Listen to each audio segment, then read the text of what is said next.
example, you know, if an entrepreneur is looking to get help, are there like question and answer videos of you ladies answering basic questions? Just No. a thought. Like people can read a lot. You know, if watching a video of like Cheyenne talking about finances, brand, or like just thought, good for them. Live stream is. Yeah, I'm trying to get from my firm, do the same thing in life, because very few people do it. Right. But just basic stuff, nothing that is like specific advice, just general, but you talking about it as if you're talking to the people. I thought about it. With all of our solvents. I think it'd be so helpful. Yeah. Yeah, like a little blurb, yeah. Building just a little bit of a resource library on our website, Yeah. or if you want to start your business, nothing overwhelming, because that can get I overwhelming. get that. Yeah. But even like having you as the, you know, as the director, just having, just to the community, hey, this is what we do, this is how we do it. I think it would go quite a bit further than somebody just reading, which would help people feel a bit more comfortable with it, I think. So, Emma's project this summer has been to assess everyone's perception, the public's perception and business perception of who we are and what we do. Sure.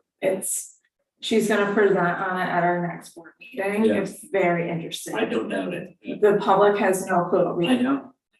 Believe me. Sorry, we're like. And it's just like, we need to really work on clarification and simplifying the messaging. But that's actually what was coming. Yeah. So, yeah, that's gonna be really helpful for us as we move forward with the merger too. Yeah. This where people can see right now. That's.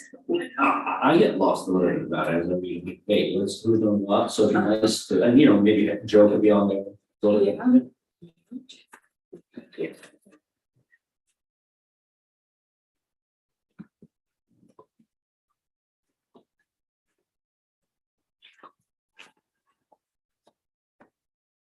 Hi Jess, can you hear us?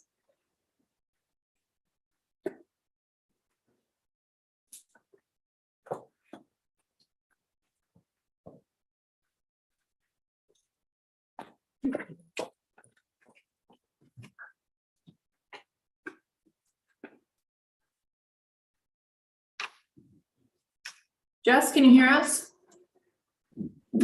Yes, I can. Okay, cool. Good morning. Morning.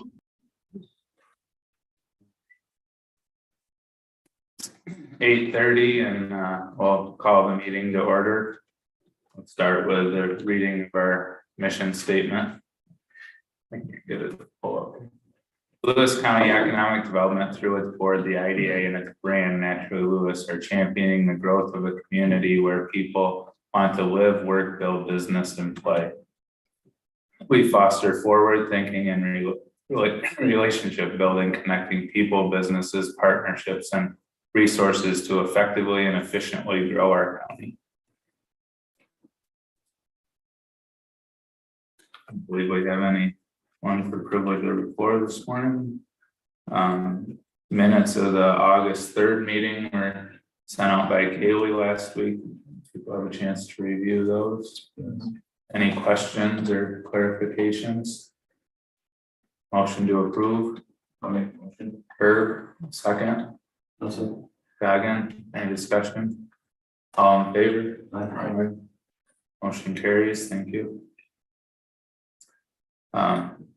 Financial reports from July. Thank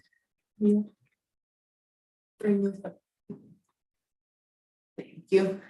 Not a ton of movement on the balance sheet in July.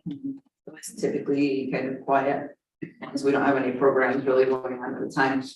Biggest number you see changing on the balance sheet is under the checking and savings line, negative 24,000, which is only 0.7%, but that's mostly payroll and operating expenses. So everything there is to be expected. The only other note I have on the balance sheet, unless you have questions, is under the other current liability line. You can expect that to jump up $10,000. And remain there when you see this again. What we're trying to do is put, a few liabilities on our books related to, benefits. So the amount of our health insurance opt-out that hasn't been used by employees, IDA hasn't had to pay that, but that is a potential liability if we all had surgery tomorrow and all cash that out. That's a potential expense. Same with our PTO cash out. So once a year, if we have a certain amount of PTO accumulated, we have the option of cashing out a certain amount of that. We're gonna start carrying that as a liability on the books so that as we transition staff over to Naturally Lewis, those liabilities can move with them and it's just cleaner on the books that way. So just when you see that hop up a little bit next month, that's the reason. Any questions on the balance sheet? Okay. There's just the expenditures. We didn't have a finance committee meeting, so we'd like to include the expenditures when we don't. The biggest one being a grant disbursement that was a pass through. You'll see that on the P&L coming up. But the rest are pretty mundane expenses.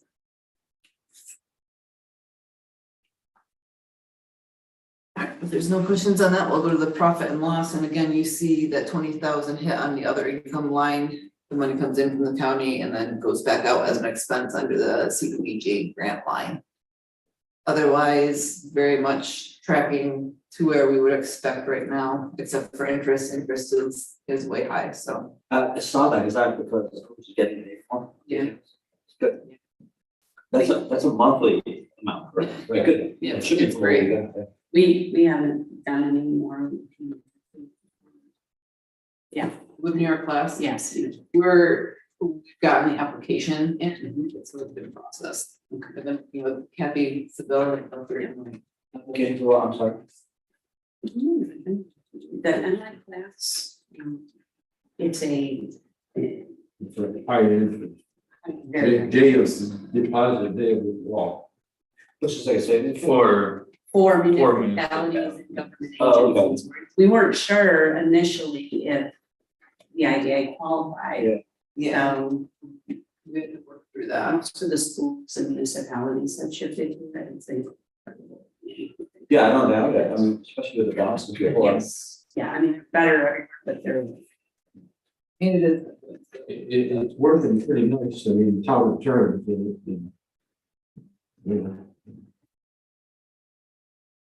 I mean, it's incredible. And the banks are taking this, because we actually had an outreach in town of Denmark from community who are starting a new division in the bank. It's called the Muni. It's like, but it's Muni division, where they're trying to focus on supporting municipalities' investments. We're not paying still more than like 0.0 for one time, because But the concern is that it will eventually they'll start charging us. The community will not, and so just. food for thought. that's all I have on financials, unless anybody has questions. It's not on that particular subject, but are the pilots gonna keep going pretty steady as they are for now, or how's this state thing gonna affect that? I mean, is that down the road quite a ways, or? We have 3 applications for energy projects. In probably 6 months. But we also haven't seen any more developments happening, so. We continue to keep the line of communication open. That I think we need to just kind of keep our finger on the pulse of what the population is looking like, because I think we do have ways to still play in that game, even if the pilot rate goes way down, offsetting that by requiring those community agreements to get the money, a little bit more money into different buckets. So I think the energy companies will still like the idea of a consistent deal for 25, 30 years as opposed to the whim of New York State assessment model they have. So I think there's ways we can still play in that game, and provide some stability for taxing jurisdictions and for to developers. So we've seen kind of a lull in development on smaller scale ones. I think there's still an open question about the retroactive nature of it on existing projects, which could be more significant. And then the other thing is, been hearing a lot about just the bottlenecks with the utility lines, in terms of project development, so there's some new. I mean, with this upgrade, they're doing to the whole system, the New York Smart Connector, whatever they're calling it. I mean, there's speculation that the development could ramp back up again once those upgrades are complete. But seems to be probably multiple reasons for a little bit of a lull rate, but well, especially the large industrial scale projects, there's not room on, down the grid on being told that they can't get capacity. I've been in a couple conversations and there's more talk about battery storage, which is, I don't know, scary. But Why is that? I don't know, just, it's another type of energy that we need to figure out how to incentivize. Like the question across the state is, well, how do you incentivize just a battery storage facility? I mean, I don't know how many we get here in Woods County, but that's a question that has come up. It's big news, big time since they had the fire. Yeah, Yeah, it was definitely kind of overblown, I think. But yeah, there'll be, if it's especially when these proposals for facilities that aren't connected to the project itself, it'll be interesting. right. And we did have one inquiry from battery storage, who seems to have a couple of sites identified, but that's all. They're not anywhere in the process of having approvals, site plan wise or anything like that. So it is, I mean, they're looking. Yeah, I think it's a huge market for it going forward, even from a local standpoint, homes and to play, like, obviously, if you can't send it back to the grid, be able to store it in areas, use it when necessary. I feel it's almost inevitable that's going to go that way. To the point where in the next decade, you might all have some sort of thing in our homes that does that.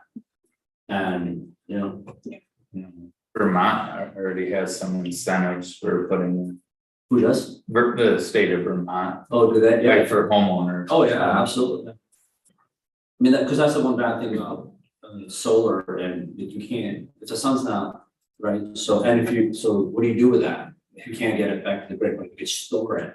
And with battery technology changing, I keep track of it pretty nicely, it won't be long before the efficiency rate is so awesome that we're able to do that at a whole level.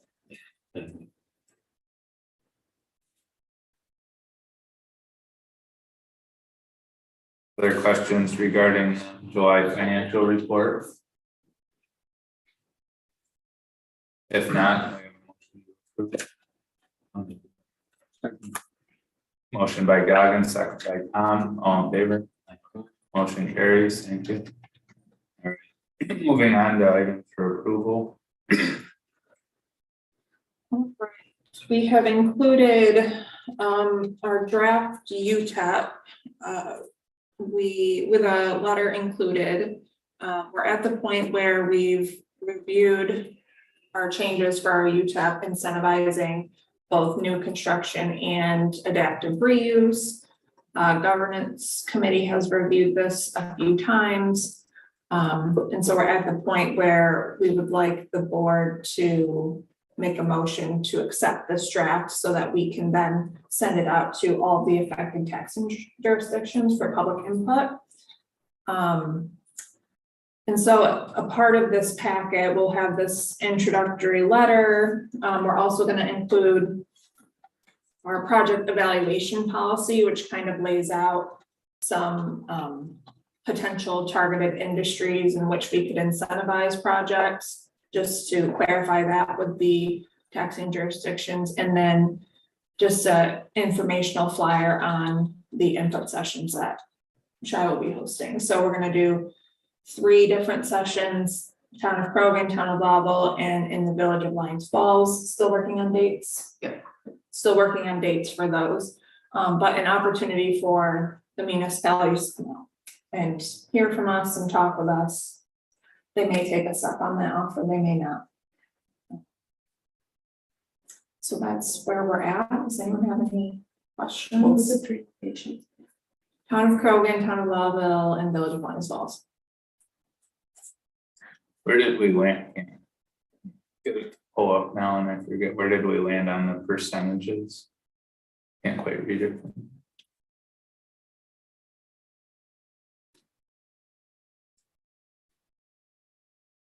So the new construction is a very steady scale, Yeah. and then the active reuse, Doug loves. But I wanted them both to be 10 years. I was reading For it, that's the shaking. 75, 50, 25, 10. Full tax. Oh, that's good. I know we had discussed it before. Yeah, other questions on this? So this is so what we're looking for is to approve sending the draft to the affected taxing jurisdictions for input. On the motion. Darlene, second by Herb, any discussion? All in favor? Aye. Motion carries, thank you. And we'll keep you posted on those dates. It'd be great if you guys could attend in an area near you as an IDA representative. I'll have those by tomorrow. They're tentative, but catching the clerks in their offices is something difficult. All right, moving on, to continuing with what's needed for the transition to the Naturally Lewis organization. We have staff service agreements. Yep, so we are at the point in our transition where we need the IDA, LCDC, and the chamber to approve the staff service agreements between the entities and the new 501c3. The goal is to have all staff and funding transition to the 501c3 on October 2nd. We held first pre-launch board meeting of the new board in August. It was a great meeting, just to bring everyone together and kind of start the conversation about what the role of the Naturally Lewis board is. And I do want to reiterate with the IDA board that the shift and the changes here is really going to be, you're not going to be overseeing staff anymore. And a lot of the big picture economic development initiatives are going to be moving to that new board. So our board meetings here are really going to be IDA specific, which I think is a great opportunity for this board to really hone in on the IDA services and really understand the services that we provide, make sure our policies are up to date and everyone understands what our policies mean. We'll need to adopt a new mission statement for the IDA that's IDA focused, not really economic development focused. So those are some of the things that we'll start to work on with the IDA. And again, some things like entrepreneurship and the events, you know, we'll certainly keep you guys updated on when we're hosting those sort of things, but that's really gonna be more for the new board. Other question. Yep. How, so the LCIDA, will we still measure performance of employees? Because as I was reading that, it had said that if LCIDA is dissatisfied, Yeah, what does that mean though? Dissatisfied in what capacity, right? Like I didn't know, was there a measurable thing there that of I think- performance? we can certainly implement something. Well, I don't know. Through this board. It seemed a bit vague to me, so I didn't know if that's just the way it's supposed to be. Or do we have a parameter to say, okay, if this person's not meeting this criteria and that's why we're dissatisfied? Do that now, staff that's employed under that, like, Well, we've had our review, I mean, we've had a review system, so I get, you raise a really good point, but my thought on it is the new board will be the ones doing the review with Brittany, and Brittany will continue to do the reviews with the rest of the staff, and yeah, it's a really good point. I'm just thinking off the cuff here with, you know, it seems to me the procedure would be if there was an issue with this board that we would have make some sort of formal communication to either Brittany or the executive committee of the new board and make some sort of communication that way. So that, but I mean, to actually, you know, spell that out, it's a good point. I think it was a bit of an oversight, but you know, if anything ever came up, I would see it being you know, like this board talking about it and making a formal request or statement to. Right, so yeah, I was thinking, like, so what if, let's say, we say, okay, you've got a problem with this person and the National League say, or disagrees, like, is that how it works? Or is it our discretion to say, hey, you got 20 days, replace this person? Because that's how it's said, that they have 20 days to do that. I'm just curious if that ever came up, how would that be implemented through? I agree with you, I see what you're saying, but does it need to be spelled out or? my thought is in the contract, keep it kind of vague, and if the IDA board wants to, like, we can create a one-page policy of how this board evaluates staff on an annual basis. And then that would determine whether or not you're going to renew the contract with the staff each year.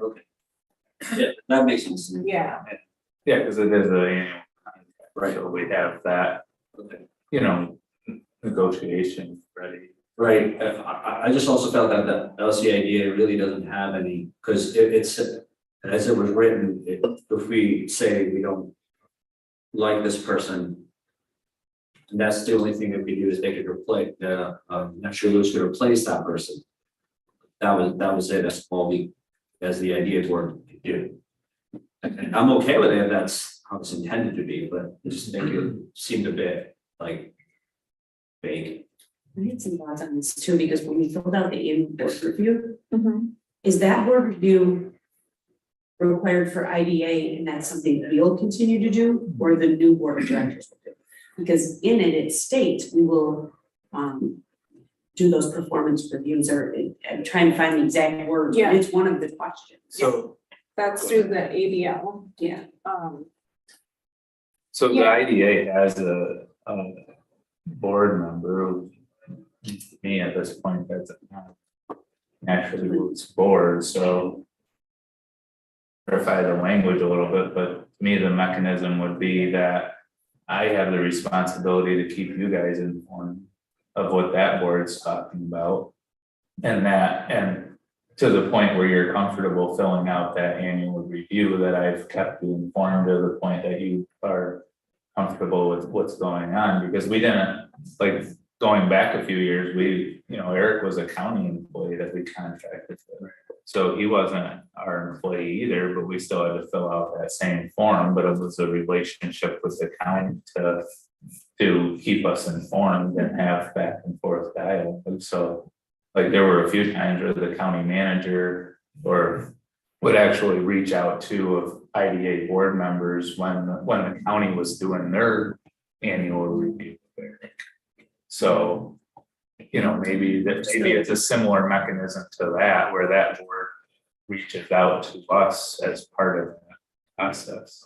Language states the board exercises appropriate oversight of the CEO and other executive staff, including setting performance expectations and reviewing performance annually. So if I understand what you're saying, even though we would not be setting performance expectations or reviewing, we would know that that is taken care of with the new board. Well, and I think we have the opportunity through our staff services agreement and through, our feedback to be a partner in this to, if we ever felt that there were initiatives that should go forward that we didn't see the other board doing, that would be our opportunity to help inform those expectations, right? But it's gonna be, there's gonna be a lot of hands in the right, it's gonna have to be a lot of communication and making sure things are spelled out, but I would see it as if we approve the staff services agreement, we're essentially endorsing I can't remember the wording. Our approval of the staff services agreement to me on an annual basis would be acknowledging that we're like, okay with the expectations being set by natural looks for the staff.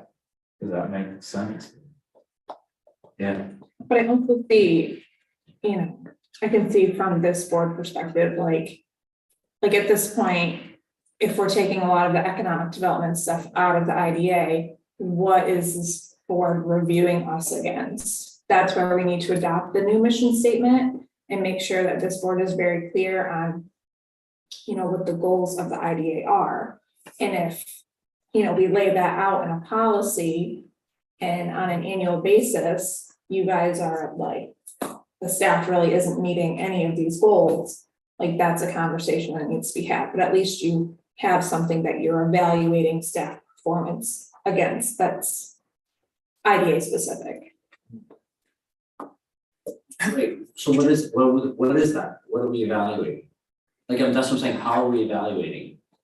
I think that's to be determined. Oh, okay, Right, right, that's what, forward. yeah. Yeah, Yeah, I think we'll have to have some, like to Brittany's point about the new mission statement. Like really narrowing in, so what it, looking at what's in the staff services agreement, what are the duties that we need staff to help us with? It's pilot, working through pilot applications, it's administering the pilot payments, it's working with businesses on like lease buyback type thing, so really saying these are the actual functions of the IDA and the stuff that we're paying, that we're contracting with staff to accomplish for us, are those items being accomplished in a timely manner and way that's satisfactory to meeting our mission statement. Yeah, Joe, I agree. I just didn't want it to be an opinion-based thing. Yeah. I wanted it to be a metric. I'm on board. Yeah, I agree with you. I think, and I think, it was probably a little too bad. But I'm just saying I think we have mechanisms to go forward and really define what we're focused on and what the services we need from staff are, right?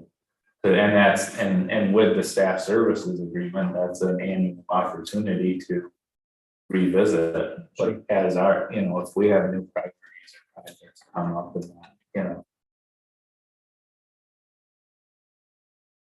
So I think, to me, the next step would be, as Brittany mentioned, putting together our own policy, having our discussion, maybe that could be a presentation at a board meeting in the near future is kind of what are the big picture, or not big, you know, I'm thinking back to that, like, that chart of like what IDAs are allowed to do versus what Yeah.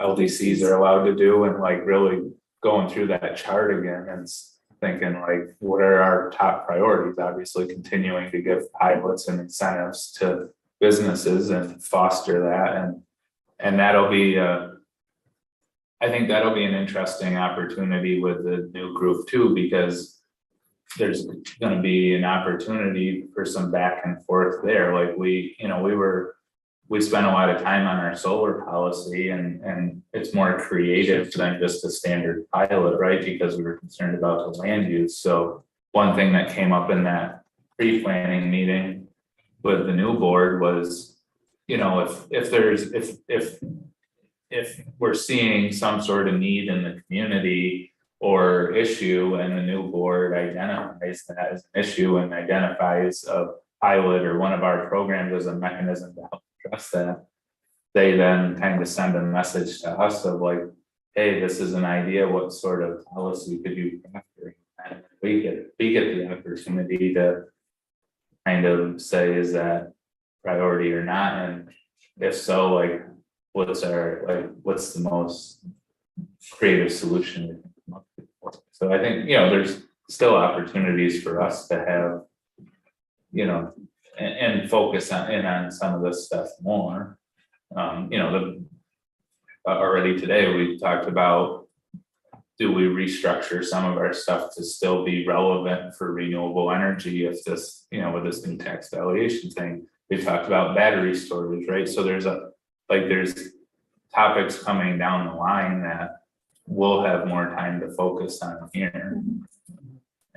And with that back and forth with the new board to say, hey, this is a need or something we're seeing, and you know, or we sent something, an idea their way, or they sent an idea their way.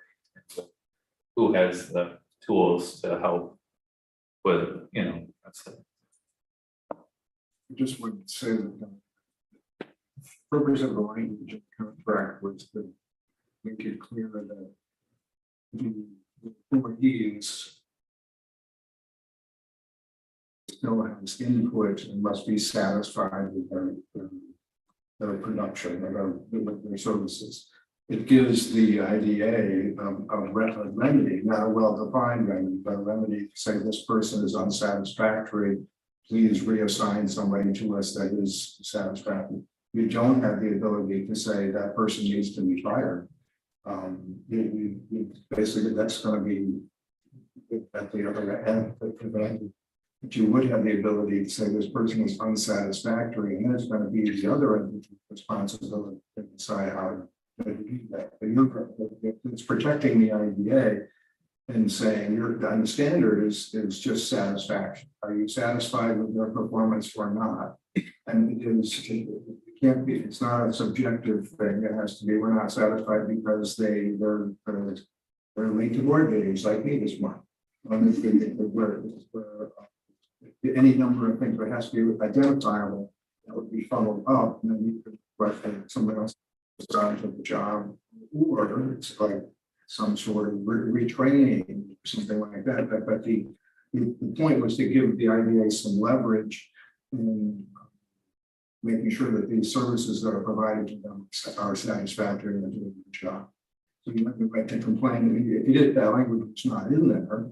You would just be getting these people, and that you have no objective or anything like that. It is vague. Yeah, there's all of that, but I think it has to be right now because it's not determining it. One thing I think is crucial is what we've both been talking about, Joe and Brittany, so the IDA needs to clearly understand that its responsibilities are changing. But be much more fixed. So the employees that are provided have to be able to satisfy that responsibility.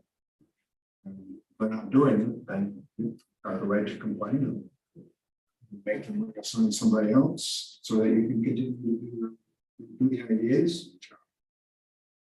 But the point of it was though to give some leverage, just be a one-way street, and you get these employees and you can't farm all of them, but but that's. Well, I like the language, I'm not the language, I like the ability to be able to do that, I just want more of it.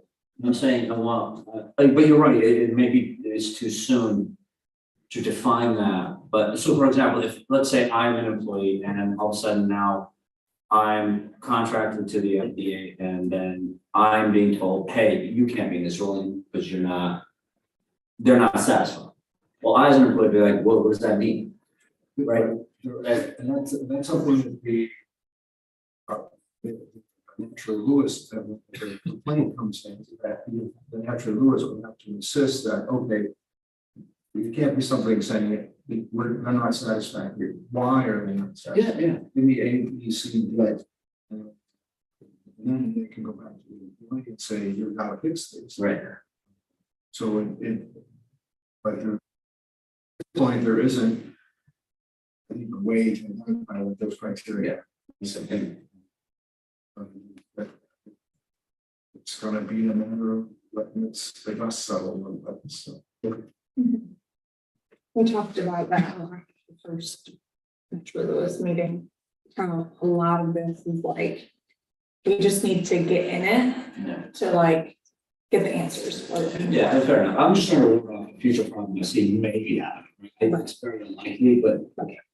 But I do like the idea of each entity adopting some sort of policy that clearly defined what the expectations are of staff for each entity, so that each board can evaluate based on. Even from an employee standpoint, I want to know, okay, I'm being evaluated by the IDA on this criteria. Or here's the reason for the dissatisfaction, and then, so something measurable, something. Yeah. Yeah. I have one last question. Yeah. Kevin, I read in that there was something about a liability and it said a whole bunch of things, but I didn't know if this was legalese that had to be put in there, but it said acts of God. I couldn't figure out what that would be. And I'm just curious, I'm not trying to like, hopefully nobody's offended, but does that have to be put in there and what does that mean? It is legally, it is kind of boilerplate legal language that is contracts. Okay. It is. In today's world, it's probably inappropriate, but it's still used in a lot of contracts. It's sort of one of these things that there's some legal history of it. Okay. If you went to the courts, you would find cases that say analyze whether a particular event wasn't on or not. And that case law has been built up to the point where you can find a definition, but only in the case law. The language is somewhat disturbing to a lot of people, but it's standard. Yeah, I figured it was. Yeah. But I was just curious. You know, it's not something that I invented there. So again.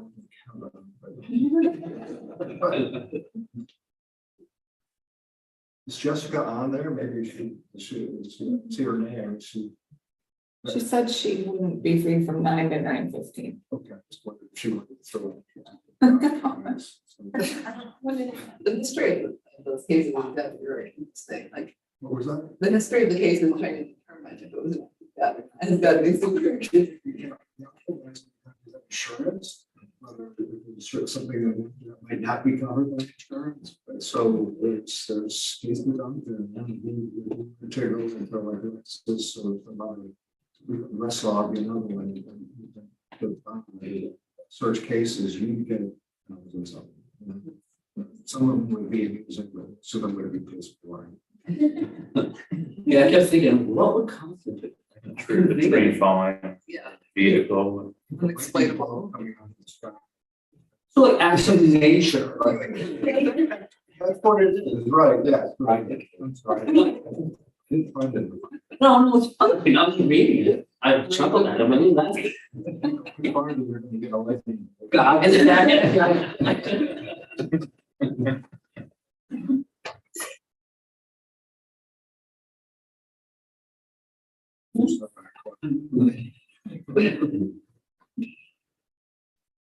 Alright, good discussion.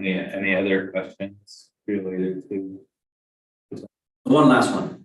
What if you choose to not sign the annual services contract? What happens?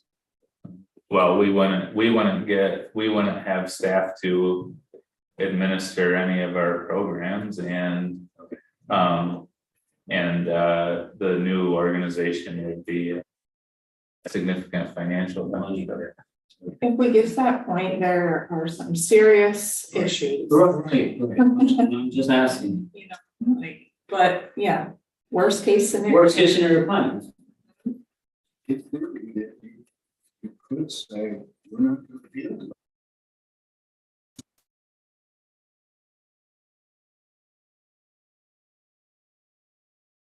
Like the.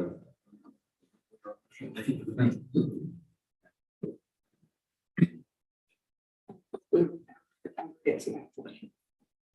Not as long as you. Right. That was the one in my email, actually.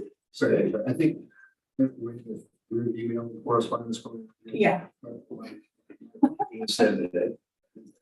I think everybody understands what we're doing, with all these charts and all that kind of stuff, everything is fine. I say everything's fine, we're here.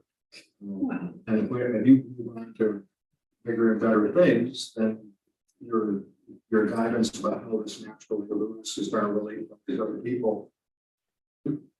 It's understood. But if you. Yeah, I see what you're saying. And then you just give her a reason to ask for a raise. Yeah. In a month, it's not gonna be our decision. Yeah. Really, the point is, you know, hopefully if there is ever a time when I'm not here, if I'm not here, that it's a framework that's established and other staff can step in. That's really the mindset that we've had in creating all this, like even with the job descriptions. It's like any one of us could be gone tomorrow and like we need someone else in that role and this is the role that we need. So hopefully it's just creating a really solid framework to move economic development forward in the future. There was no intention of it's just my project and I'm the only one that has the knowledge of how to run it. Yeah. It's true. I'll say one couple thoughts. So this framework, I think is beautiful and well thought out, all this thing. But it might be helpful someday to put that into like a umbrella agreement with the terms that are there. It can be fairly vague, but it's already worked with that. Probably we're talking to, but Okay. yeah, Mark, if they, because the Edge hasn't. They have, I think. They don't though, that's where we can talk more because this is. Like the only binding agreement between Mohawk Valley Edge and Ormond County IDA is the staff service agreement. Really? Yeah, That's all I've seen. I thought there was discussion. So. I mean, in theory, in concept, that's what we're doing, but Did like we, with the IDA, with all these entities, like they still have to stay their separate entities. Naturally, Lewis isn't controlling the IDA. That's not. Like, it's legal, I don't know if that's the word, but the IDA has to really stay its separate entity, and it's really just about the partnership and the benefits of the partnership, not that anyone's controlling, one entity is controlling another entity.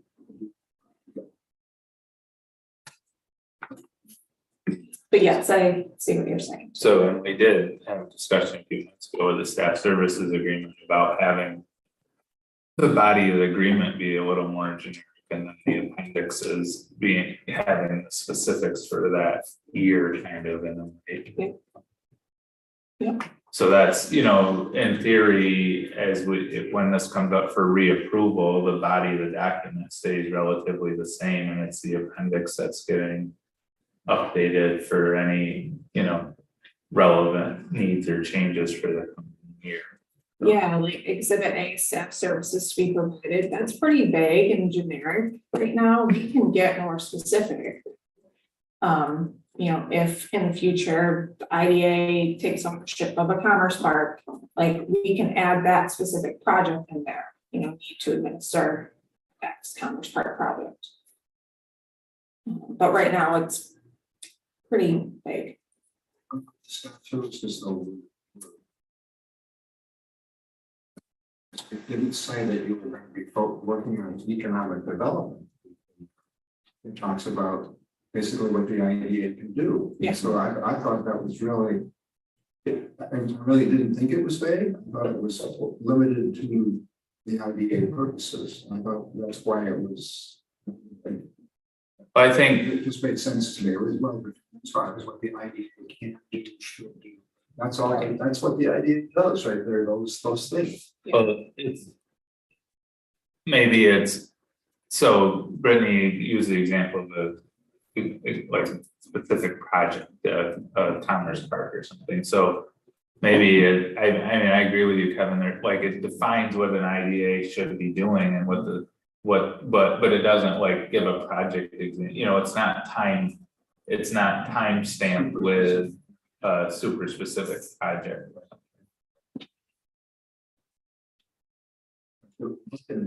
See, reaching out to planning big picture and Right. because that's not the idea.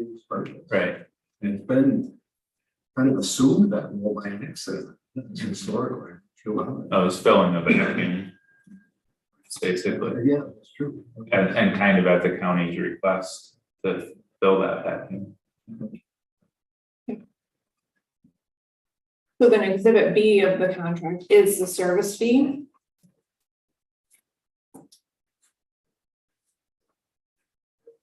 So for 2023, essentially Q4, the fee to be paid by the IDA to Naturally Lewis would be $150,000. Naturally Lewis would be requesting, and then we just need to make sure that we justify where that fee is coming from, especially for the IDA. Because we don't want it to be so vague that the ABO, if they were to ever audit us, it looks like a loan or a grant to Naturally Lewis, because we can't do that.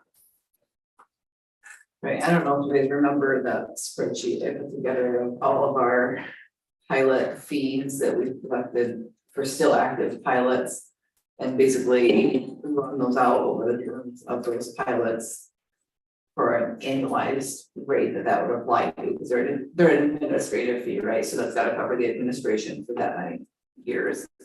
So those numbers will always come from the sum of all those projects, annualized administrative fees. So it'll be high for a couple of years, and then once the wind pilots, who are still paying fees on an annual basis, once those fees taper off, then the fine revenue stream. Are we the only source of funding for Naturally Lewis?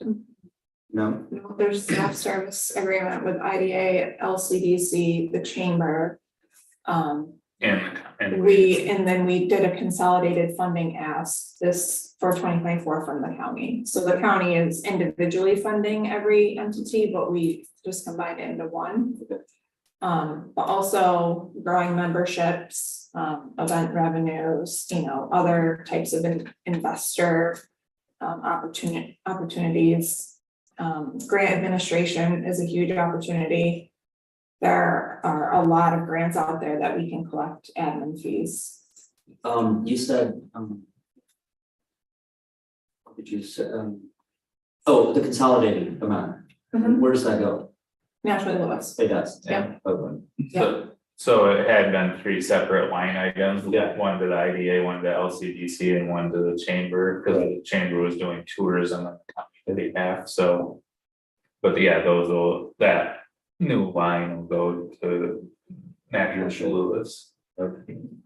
And because the like tourism, the chamber gets some state funds and different things for tourism too, but they're similar to some of our funds, there's a lot, some of them are very restricted, like they can only use them for advertising or something like that, so there's some, there's some strings attached to, so.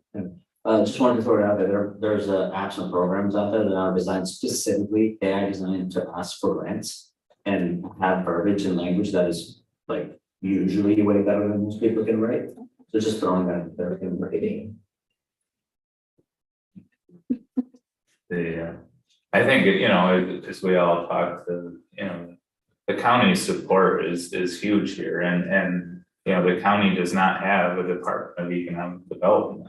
And they have, and that was a decision to put it in, that goes back to when Eric was, shared between the groups, and as we go forward, that funding is a critical part of this, and my belief is a duty of the county should be, that it's their duty to support this, and it's their arm of economic development, so I think any of us talking to leadership there would to reinforce that and that partnership and the need for that, because there's more flexibility, because some of our money is very, specific in how it can be used, and some of the chamber's money is very specific in how it can be used, and so that county money is, has more flexibility and is kind of a base that we can build all this other stuff off of, and also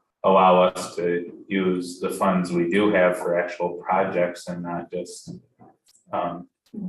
overhead essentially, right? So I think that's a message we need to continue to, and I'm not suggesting that there's anyone in the county now that's not in favor of that, just it's it's just one of those ongoing discussions and good things to remind everyone of what we're doing and how we're doing.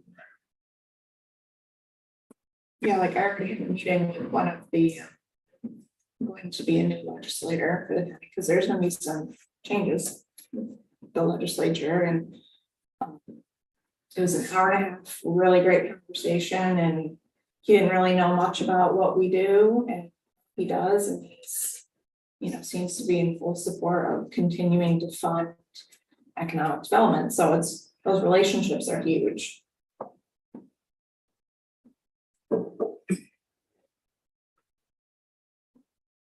So I don't want to cut the discussion up if there's other questions, but we do have in front of us too, because of the way our fiscal years work and the timing of finally getting this transition happening, we have in front of us the abbreviated agreement for the remainder of 2023 and then the 2024 agreement.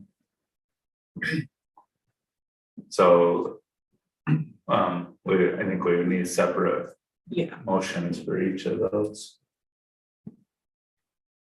I think we want to be in the minutes, approving staff service agreement for 2023 for $150,000 for staff services, which is equal to 90% of the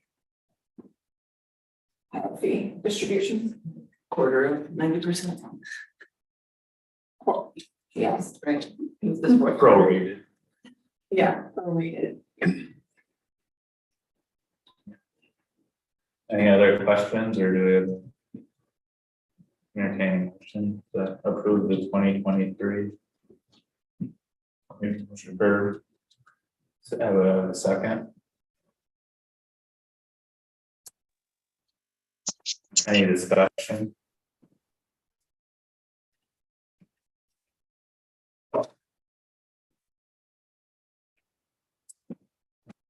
Hearing nothing, all in favor? Motion carries, thank you. Now for the 2024 agreement. I'll give Kaylee a minute to finish that. Pull up the-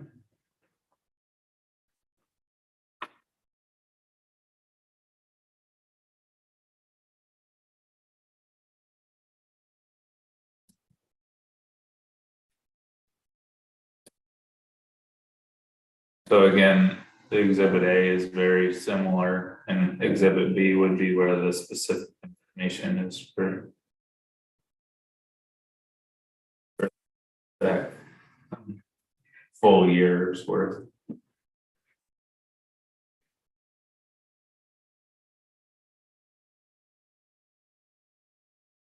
So this one's 2,000. 35. Sorry, what was that? 350,000. 350,000 for the 24 year. Again, based on pilot administration. During their last installment of their IDA happens in 2023, so that's why the number drops down from 600. 2023 total for the year to 350.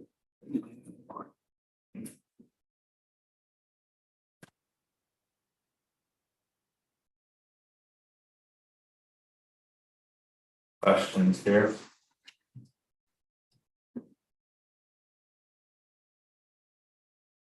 Approval of the 2024 agreement. Darlene, a second. Or any discussion? How will this affect the audit? I mean, is that gonna pretty much stay where it is, or are we gonna have to have that different? Or- The contract in general won't affect the audit very much. The reorg should affect it greatly because it takes a lot of stuff out of the IDA, so it should simplify the audit Simplify. a lot. And we're going out for RFP. We have to do that every 5 years. So we're going out for RFP on audit services, so that's something we'll kind of detail in that, especially for Bowers purposes, because they've been doing our audit, it's gotten more and more complex, as we've done more and more. This is actually gonna be a stripped back, to some extent, version of what the IDA has done in the past 5 years. A lot of the transactions going forward will be in the naturally Lewis accounting system, not in the Not that the IDA will be doing less necessarily. Less IDA things, it will just be fewer things that are more the same, so it should be an easier audit process. So we had a motion and a second. Any other discussion? All in favor? Motion carries, thank you. All right, director's report. Yeah, thank you everyone for your support on that. It's been a year and a half of a lot of planning, and I know there's still some questions. We still have questions, I still have questions, but it'll start to work itself out, I think, once we dive in. Executive director's report. I really just want to highlight just some upcoming events that we have. September is a very busy month for us. Tomorrow we have our final Food Truck Fridays event and the Art in the Park event that Jenna has been working on over the past couple of months in Lions Falls.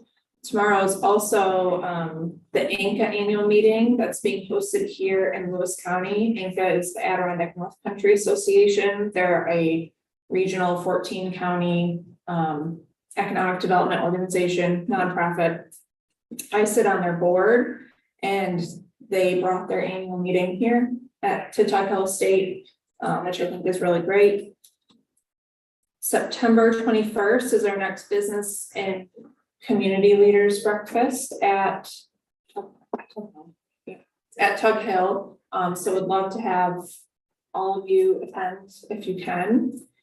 The topic for that event is really about workforce, the recruitment to retention pipeline. Hey, We've done it in the conference room, if you want to use that. oh no, we're good. We have Is that on? this, yeah, Okay. we're okay. Thank you. And then I sent out an email to everyone about the New York State Economic Development Council bringing their IDA Academy here in November. I've heard back from a few of you that you can or can't attend, but we'll pay for the registration if you can attend. Highly recommend. It's very, as we start to streamline IDA, what the IDA does and really focus in on IDA services, that's exactly what that conference is about, is how to operate and run IDAs and best practices from other agencies across New York State. So that'll be a really great informative day. Wait for a second. Yep. We also have our friends from Wayne County IDA. Make that day early, spend the day with us the day before, so. If anybody wants to pop in that day, we taking them around a little bit, but they're sort of similar in graphics, so. It would be nice to just bounce ideas off each other and, you know, we're good chance to sit in another ADA's office. What county you said? What's that? County? Wayne County? Where's that? Webster area. But normally Ontario. What is the date? November 9th. And then, for the month of August and September, we're very busy with the Village of Belleville Downtown Revitalization Initiative application. Working in partnership with the village and the planning department. That application is due September 29th. It'll be the fourth application that the village is submitting, so we're hopeful maybe we'll get selected this year. And I mentioned a few months ago, I sit on the local planning committee for the New York Forward grant that was awarded to Lions Falls, which is like a mini DRI. They received 2.25 million. I've learned so much about the process, and it's a very red tape grant process. So it'll be very interesting if the Village of Belleville does get 10 million. It's been a very interesting process. And then a couple of incentive applications that we've had just on standstill. The Armor Environmental, the Get Her Done project up in Harrisville, and McRae's meatpacking incentive application. Armor Environmental, the town of Diana finally approved their site plan, so that incentive application will be moving forward through the process in the coming months. And we're still waiting on the town of Lionsdale to approve the McRae's meat packing site plan. It's been a little bit of a struggle, so. Lots of good projects. Hopefully they'll be moving forward soon. And so, Tom, going back to your question about pilots, you know, those are the types of projects we want to do more of, is the local, you know, homegrown business projects. This one in Lionsdale, will that kind of get that in motion now? The town of Lionsdale still needs to understand the site plan and go through an approval process before he can move forward with anything. That it's been a little bit of a struggle. So, which is unfortunate. Do we have an update on the Trinity Ave? It's been a little bit quiet on that front since we had the session. I think the consultant that was doing some work on it had about a week of crazy grant application, so we should be getting the focus back a little bit more. But the next steps are kind of getting it through the village process, getting the recommendations in order to start the village process for. These are some recommendations we have for rezoning, if this is the vision, or incorporating language into the existing zoning. The Trinity Ave, it's ties with it. I was specifically asking about the brewery, but that's Brewery. helpful too. The brewery, we are to get, Wait, trying to get a hold of you? yeah, there's been a lot of progress down there, so we're trying to get the station restarted there.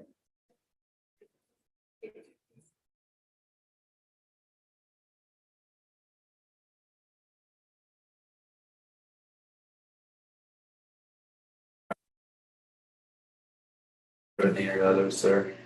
Then we had one more item. Related to a potential upcoming. Yep, so we continue to work with Rochester's Cornerstone Group on the Glenfield School redevelopment.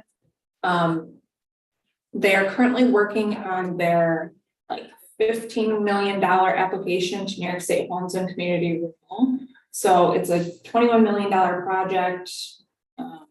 And about, I think, 15 million of it has, they're requesting funds from New York State to do some of their housing programs. So they have asked any other funding, potential funding source to write letters of support. Obviously, we can't, as an IDA board, commit to any pilot without any sort of application, but was looking to see if this board would be willing to make a motion and write a letter stating your commitment to considering incentive applications for this project upon receiving application. So that they can then include that into their application to New York State for financing. So essentially stating that this project aligns with our priorities and our UTEP, and that we would, be open to considering. You're committed to considering incentives receiving application.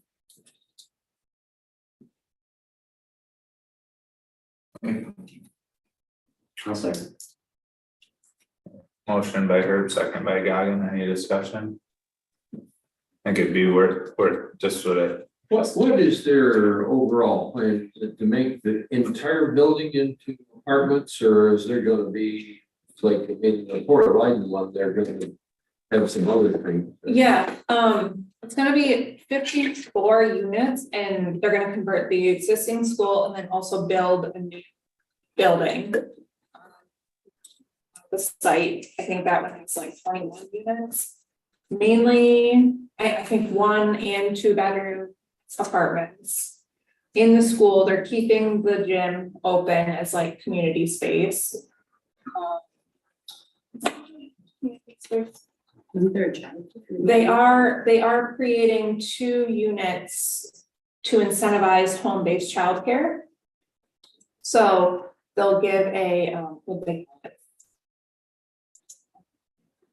essentially like a reduced rental rate to someone. If they live there, they become certified in home-based childcare, and the space is kind of catered to that. It gives them more space to have, 6 to 8 children. And that would create 16-ish new slots, childcare slots. And that stemmed from the idea that we want to create more childcare in Lewis County. Would whoever develops this building consider including like some sort of childcare facility? But because childcare facilities are so regulated and the cost to get them created is just so high, this was a creative solution, was to just create a couple of units that cater to home-based daycare. They are also building a new playground and pavilion that they're going to donate back to the town as like a public park. But yeah, it will be mainly senior living, affordable housing units.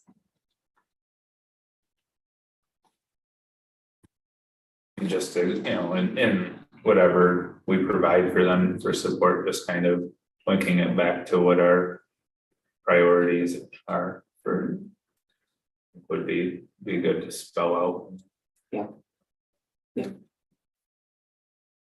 All right, any other discussion? We have a motion and a second, all in favor? All right. Motion carries, thank you. All right, anything else for group today? Now we'll have a motion to meeting. Goggin, second. By Herb, all in favor? Meeting Aye. adjourned. Thank you, everyone. Thank you.